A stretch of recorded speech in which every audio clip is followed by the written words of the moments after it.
To you. Your basic hand position, starting with your parries. Parry 6, cover this side of your body. And it's just rolling your hand out like that. Taking the whole blade with you. Just far enough outside your body to cover yourself. Nothing way out here. Nothing too far over here. But after a while, you get enough muscle memory, just take it right outside. So if anybody throws a shot at you, tink, it's there. My agent calling me. Same as your parry 4, which is outside. Cover this side of your body. Cut your body into quarters. There's your parry 6, parry 4, 7, and 8 for your lowers. But parry 6 over here, roll it just right outside. Parry 4 over here, just the opposite. Your hand stays on a plane here. So you parry that way, parry that way. It stays across this. It's not pulling it too far in this way. It's not pushing it out. It's not dropping it or raising it. Do your best to stay right there. Parry 6, parry 4, 6, and 4. If you imagine that there's two parallel lines running across your body there, that's what your blade will be parallel with. Nothing out here, nothing too far in here, you're going to miss the whole thing. 4 and 6, 4 and 6, always back to an on guard here. Neutral position for an on guard. Some people prefer to stay in a 6, all you got to do is a 4. It's up to you. Neutral position, 6 and 4. Your lower parries, your hand pretty much stays where it is, but your blade drops. Still stays on that plane. Parry 7 out here and an 8 there. 7 and 8. It's pushing the pommel out that direction. For your parry 7, it's pulling in this way. For parry 8, and your parry 6s, which is to that side of your body. Your pommel rolls over your hand. Like that. It's going to come over. And your parry 4, the pommel shoots straight out that direction. Roll it over your wrist. That's 6.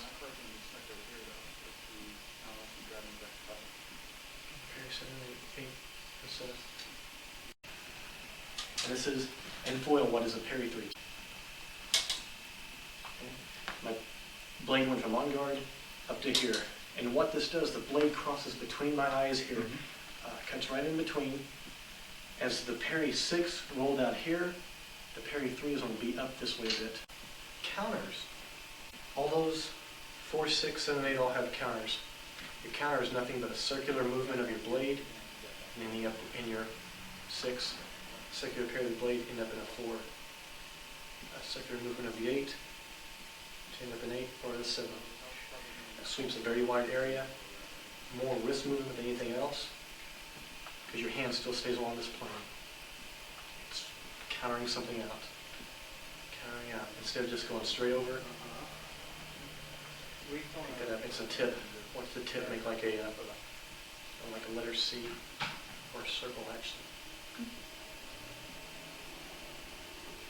Picking up anything that comes straight in at you, taking the parry out. Parries end up the same, it's just a circular movement of the blade. Your basic parries, your basic counters will not stand alone by themselves. It all has to go in conjunction with your foot movement, your footwork. Your movement backwards and forwards, your voids and voltes to the sides, and your lateral movements all come into play with your parries. Just your plain disengage, where if you're feeling froggy enough and fast enough, I can feint to his 6, which is the side of his body. He goes to parry it, thereby creating an opening on his 4. The smallest circle humanly possible I make with the tip of my blade goes into his opening. I gain my hand up here for defense in case I miss it. I can go from 6 to 4, 4 to, I can go anywhere I can with this. It's basically a feint to one part of the body. The opponent reacts by parrying to that point, and I disengage to where there's an opening. Could be his leg, could be up on his arm. One side of it, very small circles though. Again, I can engage to his 4, he goes across to parry it, I disengage to the 6. I can go 6 to 4. It also works from 6 down to 7, for instance, or excuse me, 6 to 8. If I shoot to his shoulder here, I go to parry right there, I can open or circle down and hit him in the thigh or the upper leg or somewhere there. Also works from 4 to 7. If I shoot to his 4, just shoot straight across and I can open. Okay. He's made an opening there. That's the way you rely on this, is you're getting your opponent to believe you're attacking in one place, which he thinks I'm going to attack towards his 6, so therefore he parries his 6, but I want to disengage my attack into the 4. A corkscrew type motion going forward without touching your opponent's blade. Very small circle. If you do anything larger that comes across like this, your opponent's going to see that and exploit your weakness on that one. The plain beat attack is knocking my opponent out of line and making an opening. It's a hard beat with the edge of my blade and coming straight in. It's opening him way up. It's not a wimpy little beat. It's not a beat just to do nothing. That does absolutely nothing except annoy your opponent. Nor is it bringing the blade way out here and cracking it, because you're going to damage your blade. You're going to open yourself way up, and if you've got the opponent that's fleet of brain to see that, exactly. Pop from the wrist. And it's one fluid movement straight in. I'll do this in time. It's beat with this. As the arm goes out straight, my body moves forward. Let's kind of ricochet in. We'll do this at full speed, right?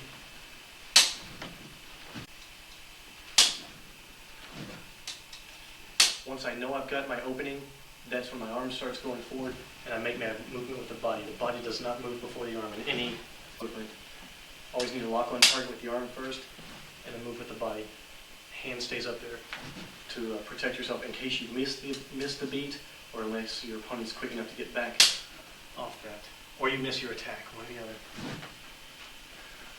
But you've got your beat attack, straight in. Your beat works from 4 to 6, and it also works from 6 to 4. Knocking your opponent out of the way to create an opening. Beat, disengage. What you're relying on is beat attack, your opponent panicking and coming way across to cover his 4, and me making a tight circle around his guard straight into his 6. It's a beat, disengage into the 6. Do it slow. Beat, he comes over to cover himself, and I come in for the stab, whether it's in the arm or the chest, it's wherever I need to aim.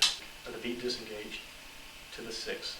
I beat him out, comes over, and I hit. Again. Beat. It's a very tight circle around his guard. Beat him out as he comes across, attack. It's a corkscrew motion in from the beat, and it's all one fluid movement. Relying on your opponent to, I've made the opening, he comes back across to parry himself, and he's made another opening, so I hit where his opening is. Beat, disengage works to the 6, where I'm beating him out, I'm hitting to the 6, or it works over to the 4. I knock you out that way, and you come across to cover your 6. Your 4 is wide open. When doing these beat attacks and beat disengages, this hand always has to come into use, my hand, as far as me doing it, because what I'm going to do is beat them out this way until I come across. I still need to cover myself one way or another, especially if I beat to his 4. I beat him out this way, he comes across, maybe I need to supplement myself and carry that out. Nothing wrong with that, as long as my hand stays up here. Okay. I beat you out to this side, same thing. Or a beat, disengage, we beat your opponent across, wait for him to come across to parry himself, and you go in for a hit. Works from 4 to 6 and 6 to 4. That's how your disengage will work, and your beat, disengage, and your beat attacks. Those will be your more complex moves. You put those together with the beat attack, beat, disengage, it comes to your complex compound attacks, making more, putting more than one move together. Coupe is an inverted V. I'm bringing my blade straight up, just enough to clear your blade, and hitting on the other side of it. If we're engaged on this side, you may think that most of my attacks are going to come to this side, because I've got your blade over here, so I'm going to attack on this side of your blade.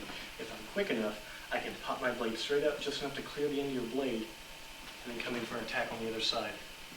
Again, my hand up here. We're steering on guard. Okay. Maybe want to start from this side, straight in. Okay. The dangerous thing about this is me putting my blade out here, going to hit, and I haven't made a hole. His blade is still in my face. Okay. There's been no hole made. Maybe your opponent's reaction is just jam his blade out. Well, therefore you both killed each other, and so you walk off the field with no distinct winner. But coupe, straight up, clear the end of your opponent's blade, and straight in. Again, this hand wants to be up for some sort of defense. Just enough to clear the blade. Nothing real huge to come up here. Again, your opponent can exploit that same as you come across for a beat attack. And if you do it not large enough until you come across like that, be really sloppy. You can combine a coupe with a disengage. Say my opponent's quick enough up here to see that I'm doing a coupe. He comes across for a parry 4, and I disengage around to his 6 or to his 8 or anywhere where he's made the opening. If I do this, coupe, lateral disengage, or from the 4 to the 6. I've made an opening, I've made him make an opening, and it works from either side. If I coupe to the other side, he's opened himself up. I can go in. I've read that was the demise of a lot of young nobles in the Renaissance era, that coupe, lateral disengage. But combine those moves, combine the beat, the disengage, the coupe with your attack. Again, the coupe. As long as you got in your mind, you know what you're doing, that I want to do a coupe, that I want to disengage, and your opponent reacts to it, it'll work, and you'll get the touch. The hand always stays up. As long as you got this hand, and there's something you can do with it, it stays, okay? In a coupe, disengage, I've made him make an opening in his body somewhere, so I'm going to exploit that, keeping that hand up to defend myself. You're trying to coupe up and over my blade and come straight into this side. Once you reach that pinnacle of your coupe, that's where your attack starts. It starts from up here. You just lock that on top. You should get that up enough and then hand it in the body. So if you go from the coupe here to my 6, my defense is this. This is your parry 3 in foil. So if you do a coupe up and I catch you, I've caught you out here. My most immediate attack is either a supplement with the hand, it's a movement around here, and a touch. Coupe is an instantaneous, straight up and over, boom, parry here. I can either come under your blade, once I've made that attack, or made that parry, I can come over your blade, I can hit you in the face, or what I might want to do is supplement. And then again with footwork. Footwork always necessary to come in and close. Okay. Obviously there's always going to go on this side of you, to moving your blade, and that is your defense to your coupe, to his coupe attack. I'll do it. Oops. And then whatever I can do from here. You stab. It could be just me getting out of there. That's where your void would come in. If you do a coupe and I parry it, that's my void. If you coupe and I parry, there's my Volte. I voided and I attacked. It's kind of the difference between aim and fire. Okay? I can void, just getting out of the way, or I can Volte, which is where I parry and attack. But that parry 3, that is your main defense against your coupe. You stop them before they can hit, you stop them before they can laterally disengage, but it's going to be quick of the eye to see that he's popping up and over. Got to watch my opponent. For coupe. Good. But that parry 3 will cut right across through my eyes here and roll out that way. Defend yourself against the coupe if it happens. I've got 4 voids to show you tonight. 2 from the offense and 2 from the defense. First one we'll show is a lateral void to the outside. How this is done is when your opponent throws a shot straight into you, what you're doing is stepping to the outside with your front foot, pushing off with your back leg. Your front foot's going to cut a 45-degree angle that way. Your blade's going to end up in his chest. Right there. Again. This one. Good.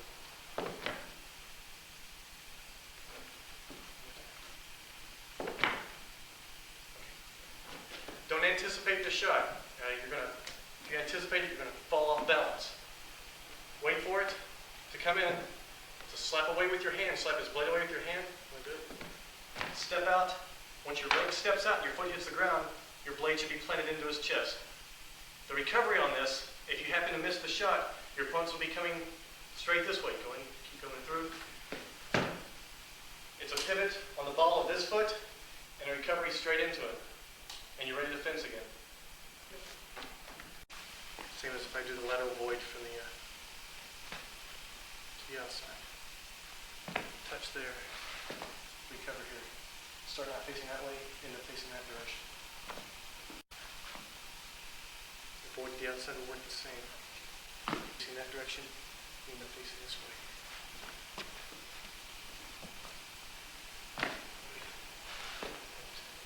The next void is called an Inquartata. You're still stepping to the outside this way, except you're pivoting on the ball of your front foot.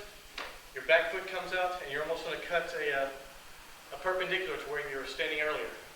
You're not even going to touch the opponent's blade, but what's going to happen is you're going to thrust your arm out, and when this is done, your back should be facing your opponent.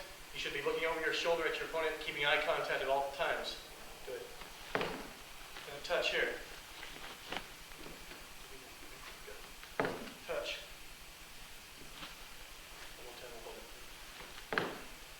What I've done here is stepped out with my back foot, pivot on the ball of my front foot, stuck my arm out, and hopefully my opponent's run onto my blade. I'm looking over my shoulder, my back's exposed. However, I've got the touch on him, so I'm not worried about this here. I can keep my defense up here if I happen to miss. If I need to recover, it's a step back with the front foot, pivoting on the ball of back foot. I'm ready to fence again. Same lines you use for the Inquartata. They pivot on the front foot, your back foot's going to come out, and basically you're going to cut at 90 degrees, hopefully hitting your opponent. Your front foot stays stationary, except just pivoting on the ball of your foot, and your back foot will come and cut that line. If done properly, your back will show to your opponent. Look over your shoulder. Pin in the face.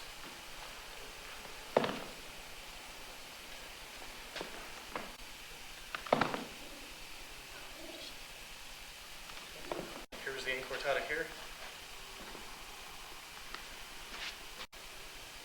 The Inquartata will work the same. Touch. Your opponent's hopefully going to continue across this line here. If you hit or miss, you want to recover by pulling this foot front. Foot back.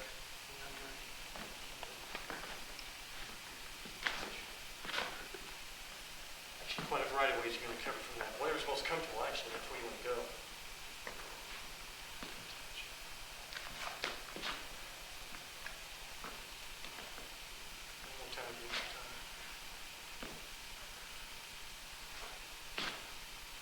The void from the defense. What's happened here is that Monta's made a straight lunge into me. Pivoting on the ball of my front foot, I'm going to take my back foot, swing it around just like we did with the Inquartata. I'm pushing his blade down. I'm lifting my blade and arm up and over his and coming down with a cut either into his neck here, to his arm, to his ribs, whatever's exposed, even the side of his head. Touch here.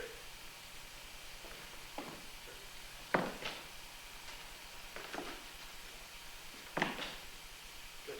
It's all in the timing on that. You're watching your opponent come in, you're pushing his blade down, again, rotating on the ball of your foot, stepping out, and you're avoiding his blade, whatever's coming up under here, because you're pushing it this way, your body's going this way, and your blade's coming down to touch him. The lateral void from the defense. Again, working off these 45-degree angles, just like we did on the Inquartata. You're going to spin on the ball of your front foot. Your back foot's going to come around. Your opponent thrust. You block down with your hand. Step across, lifting your blade up, poking your opponent's side. Always keep in contact with your opponent's blade for as long as possible, keeping it pushed away. You're pushing your opponent's blade to your right as you step to the left. It's just the opposite of the Inquartata. Here's the Inquartata here. Your void to the outside from the defense here. Opponent thrust, push down, pushing his blade to your right. You step to the left, hit your opponent. If you need to recover, again, it's a pivot on your back foot now, and bring your front foot back so that you're in the offense.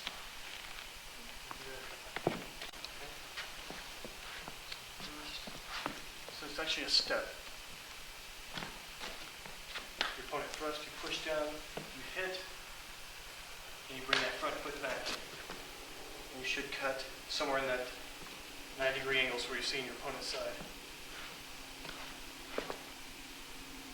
Your opponent's going to come right through here with all luck. Next one is a void from the offense to your opponent's outside. You want to get your opponent to shoot for your shoulder, your head, this side of your body. You're going to present a small target as humanly possible to your opponent. When he makes his lunge, instead of thrusting your foot out this way that we did with the other void, we're going to thrust our foot out to the left. Again, pushing with the back foot. His body's open and exposed on the side. I can touch him in the ribs, cut the back of his leg. I can poke him in the head. Again, all in the timing. You're watching your opponent. When does he come in, and when do you make your step?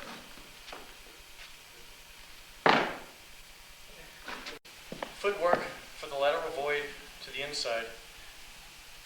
Be a step with the front foot out at a 45-degree angle. And then the recovery will be a pivot on what is now your front foot.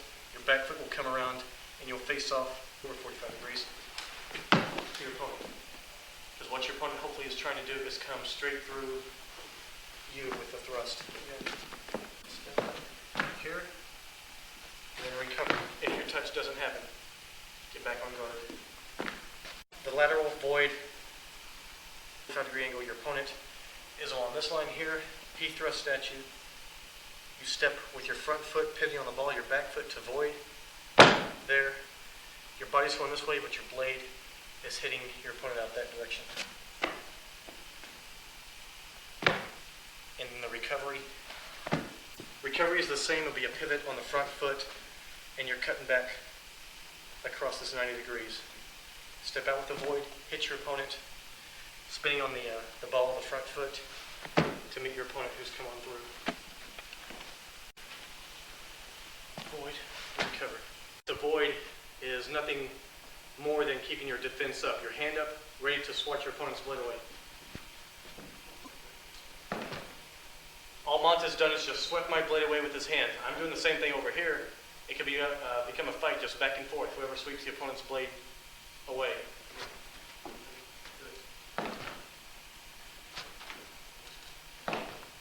What he's done is just successfully defended himself with his hand. My blade's out of line. At this point, we probably either both recover or try to make a cut to the face on the way out. But at that point, you want to get away from your opponent because his attacks failed, your remise has failed, the void's failed. You're defending yourself successfully now. Reset back up and try again. Good. Good. Same thing for the Inquartata. It's going to be a sweep of the hand to get the blade away from you. Good. Good. At this point, Mont can cut me across the ribs, stab in the chest, cut to the face. The whole body's open to me this time. Good. Good. With this one, you make a thrust here. If you step forward with your back foot and cut to the back of my leg, yeah, you just have to walk through it. It seemed like coming up like this works better, but if you go low, yeah. Now you're going to have to make a thrust. You're going to have to commit with the thrust. I'm going to avoid it, yeah. Now if I just come short, again, you could cut to the back of my leg, to my open side, and I'm going to have to put it on the front, my front foot, and set, because hopefully you're going to come straight through, avoid to the inside. And then the recovery, I'll make this here, and I want to step back on guard and trip over the hay belt. Back up this way. Slow thrust here. Back one. So pivot on the front foot.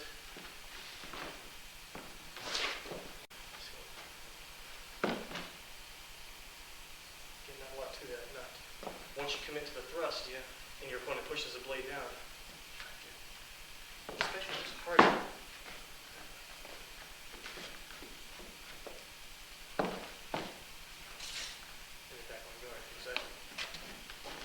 That seems to be, yes, that's it. Just bring your hand up there and then swing your leg over. Yeah, to keep that up there, yeah. Come in. And then my belly's open. I mean, if you want to cut that, and my defense is to try to step back on guard here and just